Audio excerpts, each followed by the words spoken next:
Simizni жарты жолда қалдыруға болмайды. Бізді күшпен сындырса да, біздің рухымыз бен сана сезімімізге ешкім тиісе алмайды. Ұлтқа қызмет көрсету біліммен емес, мінезбен, мінезді болыңдар.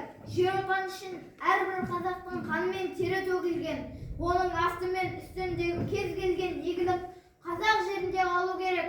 Оның әрбір түйір тасы да сонда қалу керек. Ол отанды сату, ұлтта сатумен тең.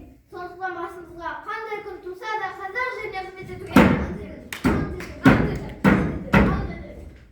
жігіттер, бірлігіміз ажырамасын. Береке мақтау бірлікте, біз бірге болсақ бәрі жетеміз. Егер біз жалғыз болсақ те сынамыз.